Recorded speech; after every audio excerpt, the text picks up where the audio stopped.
Hi, my name is Rick Sanders. And I'm Christine DeMeo. Welcome to Gigging Solo. So just a little note up top. We recorded this when we had a different name, and you might hear that name in the episode somewhere. But we are the Gigging Solo podcast, and we're glad you're here. So let's join the podcast in progress. What's up, Rick? How's your week been going? You know, it's going all right. Rebuilding a pedal board, and it's always a little stressful because I've got, as we record this, we're staring down the barrel of Christmas, and I actually have a show Christmas evening. So I think it'll be fine. So far, so good. You know, you're not instilling a lot of confidence into me right now about you thinking it will be okay. I have a belief that if you think a thing is okay, sort of ironically, it'll always be okay. If you have too much confidence, it can get a little shaky. Wishful thinking. Yes, I am also an active participant in wishful thinking. Many times in my life, I've done that. But what is it that you're rebuilding? Like, are you adding some new pedals? What's the dealio? So people in my life, not naming names, have been getting on me to try the HX Stomp, and I'm trying to get the HX Stomp on my board in place of a bunch of, like, I used to, and historically have had like lots of individual analog pedals, and there's a lot of problems with that. Size, weight, also knobs getting nudged in transit. And so I wanted to try the digital approach. So I'm putting that on there and taking the opportunity to remove the pedals it's replacing and also add an audio interface for streaming. So I might have watched some Christine DeMeo videos and figured out that I should probably find a way to build my board this way. You know, it sounds like you may have taken a page from my book, and I'm so glad because you're going to freaking love the HX Stomp. I love mine so much that I bought a second one for another board that I use when I'm just playing guitar in a couple of different bands. And it's a cool, it's a cool seafoam green color. I really dig it though. It's a great pedal. That's a cool one. I like that. I like that aesthetically. It's pretty cool looking.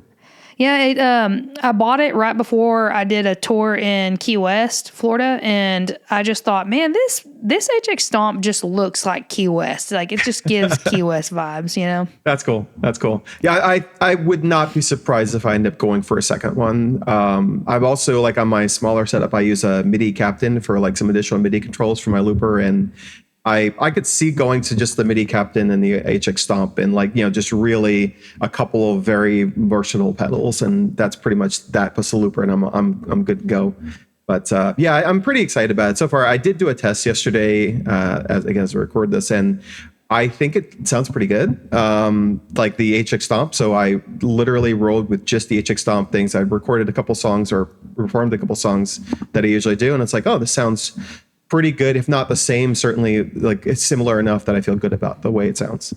Oh, that's awesome. I know it, when it comes to new gear, I don't know about you, but I know it takes me a little while to get all my sounds and things that I like really dialed in the way that I need them to be. Yeah. So it's just going to be, I'm sure you're going to, over the next few months, you're going to be just dialing it in here and there. And then once you get it though, for me personally, I've had some of the same presets with my HX Stomp for a little while now, and I get compliments on them all the time. I think with the HX Stomp personally, it's a little more clean too. So it's kind of, the sound to me feels more clean than some of the analog pedals that I've used before. That could just be in my head, but I don't know. I mean, I think, that's my early experience of it as well. I mean, I haven't obviously had as much time to listen to it, but I also think that, is there any noise at all being added by having that many patch cables in your chain, right? It's one instead of whatever. In this case, it's replacing 3 other pedals. So, I'm actually pretty excited about it. Also, just room for growth. I mean, I've done some weird things, specifically with like a couple songs where I do tremolo effects on it by literally just strumming, like doing weird things on the guitar. And now I actually could add an actual tremolo effect to a song if I wanted to, which is kind of a neat, thing to grow into at some point. Not to go too stalkerish on you, but I think, I could be wrong, but you cover Britney Spears' "Toxic." Were you using a tremolo effect on that? No, that's just my I'm just using like distortion delay and stuff like that. But Interesting. It's actually Dua Lipa. When I do levitating, I try to get like almost a tremolo kind of rhythm feel to it. Yeah. And so I'm putting the pick down. I'm kind of strumming with my fingers and like double tracking it. I don't know. It's just like it gives it a kind of slight warble that is what I'm looking for. Yeah. I don't know. I'm still, as we will do this podcast, the more novice of the two of us, and I'll just try things to say I don't know why this is a bad idea, but this is what I'm going to do now. This could be well, it's funny you say that because like I get a lot of requests and a lot of the times there's songs that I've never done. And I just think it's so funny because I'll be like, well, you know what? I've never done this one before, but let's give it the old college try and see how I do. And I let the audience know, I'm like, this could be a complete train wreck. Yeah. But this could be really fun. So let's go. And so Sometimes, by the way, those are both the same thing for the audience. I've had a couple songs that I've eventually kind of given up on because I'm like, I can't just make this. This doesn't flow. I get weird with my song selection, as you know, in our conversations. And like I was doing "Still Loving You" by the Scorpions and trying to turn that into a loop. And it's so like I'm just not the guitarist to like play that song very well, and so like I'm trying to loop a part that I can barely play, which you should never do. Like tip one, kids, don't loop things you can't play. But I remember someone requested it at a show, and I tried. I mean, it was rough. It was so rough, and they were all like cheering for me, and it's like I'm like this is miserable. I hate everything that's happening right now. And I eventually just said, I don't need, because I would go into my practice sessions and I would practice the song so it didn't happen again. I'm like, what am I doing? I'm practicing the song. No one requests it. It kills me. And so I eventually cut it. I'm proud of you for making that decision. Oh my God. Speaking of that, and I'm gonna be real. I've been in that position before. I'm like, why am I doing this song? There's just absolutely no reason for this. But what would you say? Because that makes me think. Like, what is your favorite thing, if you can name one or any, about performing live as a solo musician?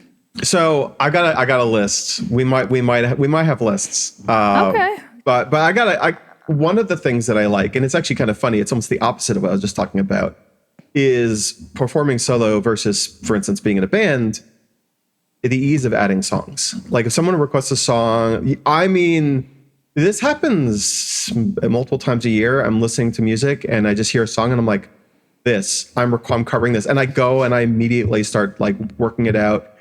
You can't do that in a band. Nope. No. You can't. There's politics. There's oh, man. the boot up time. I've had, one day someone, I mean, this is like a song that people probably already cover, but Three Little Birds, like great song. Someone played it and it just made me feel happy. I'm like, that's what I want to feel when I play music. So I went and I literally did it at a show without really practicing it, which you probably shouldn't do. But like being able to like do stuff like that is kind of fun. I think that's much easier to do solo than in a band. Yeah, I would agree. Actually, that's probably one of the things that I really enjoy about playing solo is the freedom to pick and choose and improv when you want.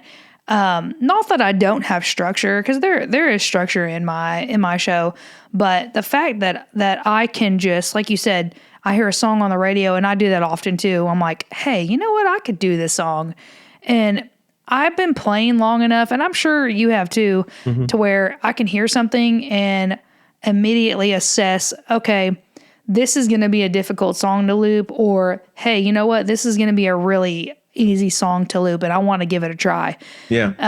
I do that often. I really love that about playing by myself. But for me, I think another huge plus of playing solo, honestly, and this, I don't want this to sound negative or bad, but that I enjoy the fact that I don't have to juggle anybody else's like schedule at all. If I get offered a gig and I've got the date available, to me, it's just like, cool, automatically, boom, let's book it and make some money, and have some fun. So that was probably and still is one of the things that is the biggest headache of playing in a band, is juggling everybody's schedule. And when I play by myself, I don't have to. So. And for context, we are, each of us, I agree, but each of us is also like, we are professional musicians. This is what we do. So Yeah. being able to say yes like that is a big X factor. If you're trying to, like, as an act, if someone calls you and say, hey, can you cover something tonight, and you look in your schedule and say, yep, that they're going to call you first because you solved the problem instantly, and bands can't do that Yeah. generally. Yeah, it's that is a huge plus of keeping your calendar booked, is being able to get back to the venue or the owner immediately and give them an answer. Like you said, solving a problem. Yeah. Well, what about anything else? Do you think about like anything else that you really would say is a huge plus to playing by yourself? I think that this is kind of adjacent to that, which is like setup time. I think if you're playing on your own, I mean, I'm sure there are bands that have this dialed in pretty well and can get kind of close to that. But I think the ability to, especially we're talking about like pedal boards earlier on, to have you plug in and you've got a sound that's consistent and its setup is clean and easy. It's practiced. There's no extra, like, you know the footprint you're going to need. You know the options you have. You just get really comfortable with this, mixing yourself and your various instruments. I think it just makes you getting into playing and like less of the stress of setting up, I feel, is at least from my experience, pretty nice. Oh yeah, that actually was such a source of frustration for me. Probably when I first started live streaming, I like a streamlined approach, and it took me some months to where I've got my setup so dialed in that I literally show up to a venue. I could show up late, and for me, late would be less than an hour time to set up. And I can show up and I can literally just plug everything in, adjust my master volume, and I am ready to go because I have my settings so dialed in that like they're done. Yeah. So that is a huge plus, just being able to know that my sound is the way I want it. It sounds good. And for me, just a huge thing of it.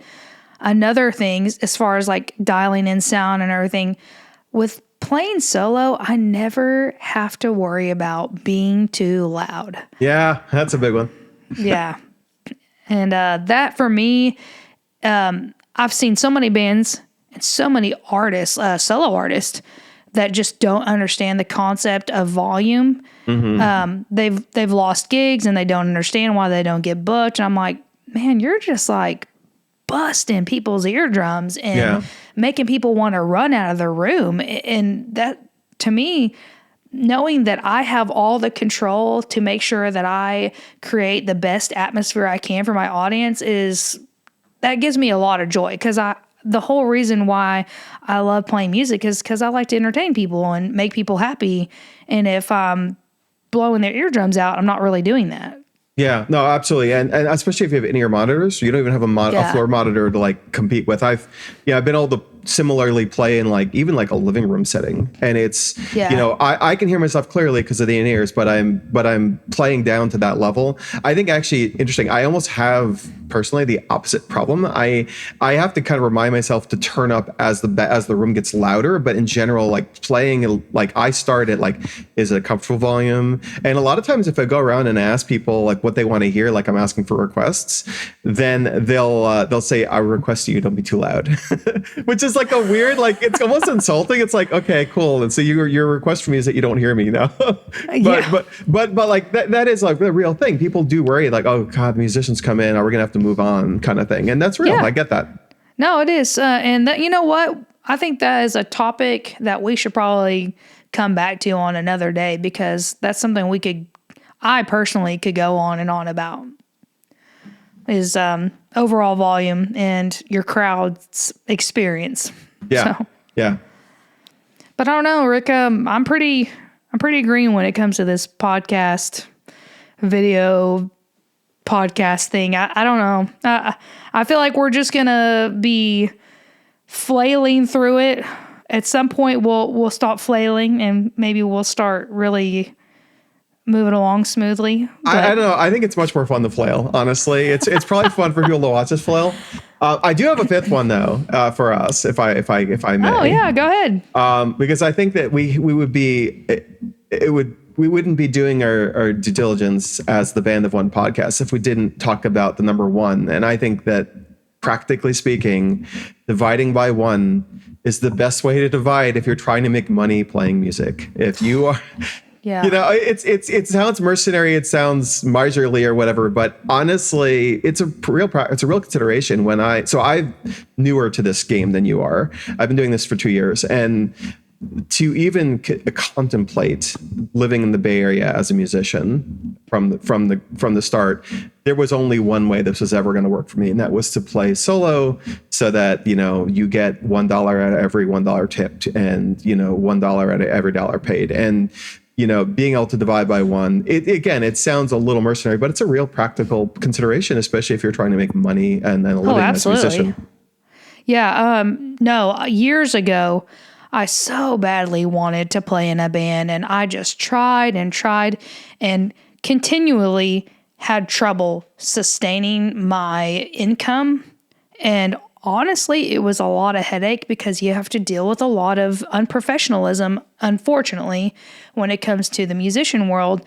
And when I made the decision to go solo and focus completely on that, yeah, that's when I was able to consistently have income, and I was able to know that my gigs were going to improve and my performance was going to improve because I wasn't dependent on anyone else. And like I said, being able to have that, all of the dollar that you get, all of the payment that you're receiving from the venue and not having to split it like 2 or 3 other ways, it's huge. Yeah. You're right. It's the only way that you can make, I feel like, a living, because I know some bands that play professionally, but they're not playing in just one act. Usually they're playing in a few different bands. They have to have a few different projects just to make the ends meet.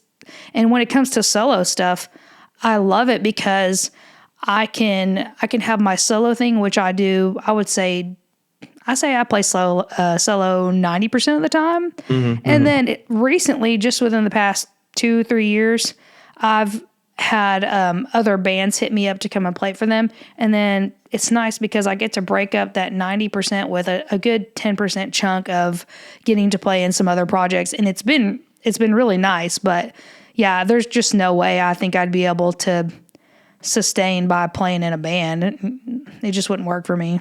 I mean, I imagine that actually also feeds into the health of the dynamic in the band. If I've known local musicians who are trying to get a meaningful percentage of their income or all their income from being in bands, and the pressure that puts on band members who may not be in the same place. If you're, hey, look, I got me covered, I'm doing this because it's for variety, for fun, to feed my soul, whatever it is, you're less likely to be a stress case about needing to make enough money in the band, for instance.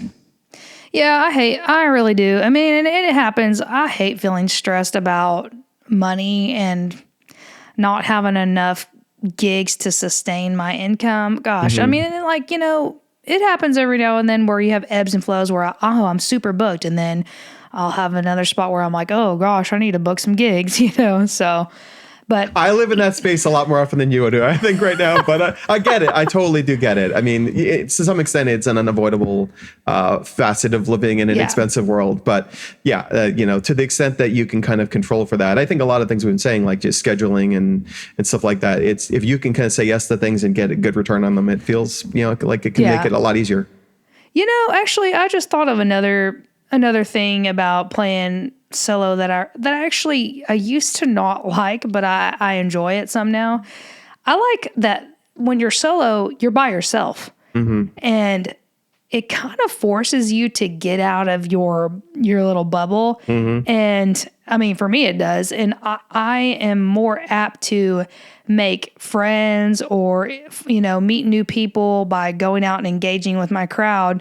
And it's been cool because I've met some of my very good friends that I hang out with regularly now from them coming to a gig. That's cool. I'm grateful for that. Yeah, no, I would say I think we might both be a little introverted actually, which maybe Yeah. should surprise people who don't know us. But like one of the things I do find that I like that it kind of gets you out of your comfort zone. Yeah. And really, beg pardon, it kind of forces you to really engage with the audience a little differently. Also it is. We can have a separate episode on like the downsides of being on your own out there, but sometimes it's actually just it's nice to get that connection with a stranger or strangers when you're otherwise background noise or something like that, and you're not getting Yeah. a lot from your audience. But yeah, absolutely, like having the or even just becoming friendlier with the staff wherever you're playing as well. It just kind of you become easier to work with, I think. Yeah, I agree. I mean, overall, I feel this is obvious, but overall, I do think I prefer playing solo as my full-time gig Yeah. than playing in a band full-time, just for me personally, because I do love, you know what it is? I love the freedom that I get as a solo musician. I'm not beholden to any other band members to book a gig or take an event. If I want to have the weekend off, I get to have the weekend off. I don't have 2 or 3 other people dependent upon me to get a paycheck. You know what I mean? Absolutely. I mean, and as we sit here in episode 1 of the Band of One podcast, I mean, it's a good thing to kind of call it like this is kind of our angle a little bit. This is our beat, if you will. I think this is something that, for various reasons, it speaks to each of us. This idea of playing, it's kind of funny to join forces on a podcast about being alone, but to have this, what is it we enjoy about this? And there's a lot to recommend about playing if you're comfortable with it. I mean, I have some musicians I know too. I do think it requires a certain set of skills that's not everyone will have access to. I have a friend of mine who's an amazing guitarist, and he hates playing alone because he doesn't like being exposed that way. And he's one of the best players I know. Whereas, and you're going to make mistakes, you're going to be out there. It's a lot of, you've got to just pressure. a lot of pressure. You got to roll with it. But I think it's a lot of fun too. And I think it's what we what we enjoy about it. Yep. I say there's more to enjoy than not to enjoy personally. Yeah. So should we end the first episode there? Yeah, I think so, because, we need to give people a little bit of a break from hearing our annoying voices, Let them chew on this a little bit and see how they do. Our sultry voices or whatever. Yeah, that sounds good. All right. Well, I guess that then we'll wait, tune in, and you'll see us in the next one. We'll talk about all kinds of stuff. All right. Yeah. We'll see you guys later. Cheers.